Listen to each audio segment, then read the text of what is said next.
Press থেকে রাহুল পাল কথা বলছি। আজকে আমরা ডিসকাস করব ওভার ট্রেডিং নিয়ে। ওভার ট্রেডিং প্রত্যেক এমএসএমই স্কিলের ব্যবসায় একটা বড় সমস্যা, ইটস এ বিগ প্রবলেম।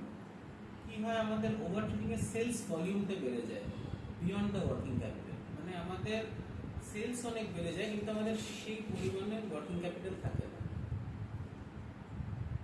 তাতে আমাদের কী কী প্রবলেম ফেস করতে হয়, এটা হলো লিকুইডিটি ক্রাইসিস। মানে আমাদের হাতে টাকা থাকে না, মানে আমাদের কাছে টাকা কম আর অর্ডার বেশি, তাহলে সেটা এক্সিকিউট করতে আমাদের যেই টাকাটা আছে সেটাও শেষ হয়ে যায়।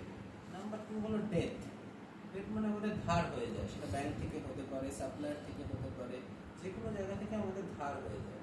আমরা অনেক সময় সিসি এক্সস্ট করে ফেলে। আচ্ছা, এটা একটা হাই রিস্ক।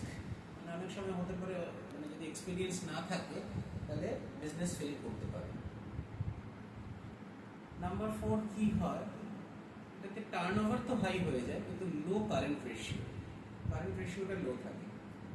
5 কি হয়, আমাদের যে সাপ্লায়ার, যে আপনাকে সাপ্লাই করে, ক্রেডিটার্স, তাদের কনফিডেন্স আপনার উপরে পড়ে যায়। তাতে কি হয়, তারাও যেহেতু ঠিক মতো পেমেন্ট পায় না বা ডিলে পেমেন্ট পায়, তারাও দেরিতে আপনাকে ম্যাটেরিয়ালটা সাপ্লাই করে। তাতে কি হয়, আপনার এক্সিকিউশনটা আরও ডিলেড হয়। সেখানে আবার একটা ক্যাশ ফ্লোর প্রবলেম চলে আসে, কারণ আপনি ডেটার্স থেকেও বা আপনার ক্লায়েন্টের থেকেও টাকা রিকভার করতে পারেন না। তো এটার সলিউশন আমার কাছে আছে কি, আমরা তো কেউই সেলস ছেড়ে দিতে চাই না। আমরা সেলসটাকে ইভেনলি ডিস্ট্রিবিউট করে নেবো। ধরুন আপনি এক মাসে প্রচুর সেলস পেলেন, তাহলে আপনি ওভার ট্রেড হয়ে গেলেন, অনেক টাকার সেলস পেলেন, যেটা অতটা আপনার পুঁজি নেই। তখন আপনাকে ক্লায়েন্টের সাথে নেগোশিয়েট করে আপনাকে সেলসটাকে ডিস্ট্রিবিউট করতে হবে, লিড টাইমটা বাড়িয়ে নিতে হবে। তাহলে কি হবে, সেলটা ইভেনলি ডিস্ট্রিবিউটেড হবে। আচ্ছা, নাম্বার 2, আপনাকে একটা ব্যাকআপ ফান্ড রেডি করতে হবে। ব্যাকআপ ফান্ড মানে যদি আপনার ব্যবসা পুরনো হয়, মানে দীর্ঘদিনের ব্যবসা হয়, তখন আপনার ছোট ছোট করে ফান্ড 1% 2% করে রিজার্ভ ফান্ড সরিয়ে রাখতে হবে, যেটা পেমেন্ট থেকে। বা যদি প্রবলেম হয়ে গিয়ে থাকে, আপনার ব্যবসার নতুন, পুরনো আপনার কোনো ফান্ড সেরকম নেই, তখন আপনাকে কুইক লোনসের অ্যাপ্লাই করতে হবে সামর্থ্য মতো, এবং যেটা আপনি অনায়াসে রিপে করতে পারেন। বারবার বলছি, সামর্থ্য মতো এবং যেটা আপনি অনায়াসে রিপে করতে পারেন।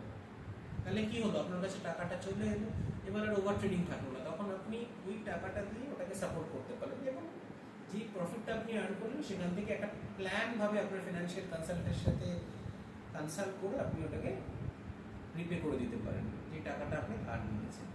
আরেকটা কি হতে পারে, যখনই এই দুটো জিনিস আপনার ইমপ্রুভ হবে, তখন আপনাকে ক্যাশ ফ্লোটা আপনাকে ইমপ্রুভ আরও করতে হবে। তখন আপনার ডেটার্সকে বলতে হবে বা আপনার ক্লায়েন্টকে বলতে হবে টাইমলি পেমেন্ট করতে, বা আপনাকে স্ট্রিক্ট পলিসি করতে হবে পেমেন্টের। আর লাস্টলি কি হবে, আপনারা আবার যে আপনার যে সাপ্লায়ার বা ক্রেডিটার্স, তাদের আপনি কনফিডেন্স ফিরে পাবেন। তখন এই করে করে আলটিমেটলি আপনার কি হবে, আপনার ব্যবসাটা, ওভার ট্রেডিং তো আপনি করেছেন কিন্তু তার পজিটিভ কি হলো, আপনার ব্যবসার ক্যাপাসিটিটা বেড়ে গেল।